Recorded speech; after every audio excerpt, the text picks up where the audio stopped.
India's Swadeshi movement began in 1905 as a response to the British colonial policy of partitioning Bengal, which, ignited a widespread call for promoting indigenous products and boycotting foreign goods to achieve economic self-reliance and national pride. However, despite this early momentum, India has not achieved an 80% threshold of made-in-India product consumption till date. The recent emphasis by Prime Minister Narendra Modi on boosting Swadeshi products underlines the ongoing importance of this goal for India's economic and strategic development. The Swadeshi movement formally started in 1905 at Calcutta Town Hall, catalyzed by the British partition of Bengal, which was seen as a divide-and-rule tactic targeting nationalistic sentiments in Bengal. The movement encouraged Indians to reject British goods and revive indigenous industries, with leaders like Bal Gangadhar Tilak and Lala Lajpat Rai promoting the economic boycott of foreign products and a return to Indian-made goods such as khadi and village crafts. Despite this historical precedent and contemporary political will, several factors have inhibited India from reaching an 80% domestic product consumption level. Colonial impact and industrial gaps. British colonial rule deliberately suppressed Indian industrial development to benefit British industries. This left India with a fragile industrial base at independence in 1947, hindering self-sufficiency. Economic policies and liberalization. Post-independence India adopted a socialist-inspired model with heavy regulation and protectionism that slowed innovation and global competitiveness. Liberalization from 1991 brought foreign investment and imports, exposing Indian markets to global competition, but also making imported goods popular for better quality or lower prices. So, Indian products have often struggled with perceptions about their quality and price competitiveness, especially when compared to imports in sectors like electronics, machinery, and consumer goods.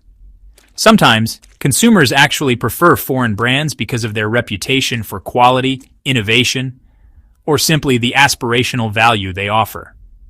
Now, with globalization, India has become really integrated into global supply chains, relying on imports for key raw materials, technology, and finished products. This kind of dependency makes achieving complete Swadeshi pretty impractical unless there's significant investment in technology and innovation capabilities. These days, the importance of Swadeshi products is being highlighted more than ever, especially after Prime Minister Modi's recent call to support them. This push emphasizes several key benefits. For one, supporting indigenous industries helps create jobs right here in India, which is crucial for livelihoods, especially in rural and small-scale sectors. As Indian enterprises grow, they're able to export more, which in turn strengthens the country's economic resilience.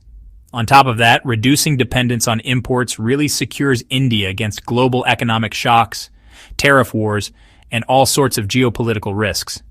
Indigenous manufacturing also strengthens national security and gives us greater strategic autonomy.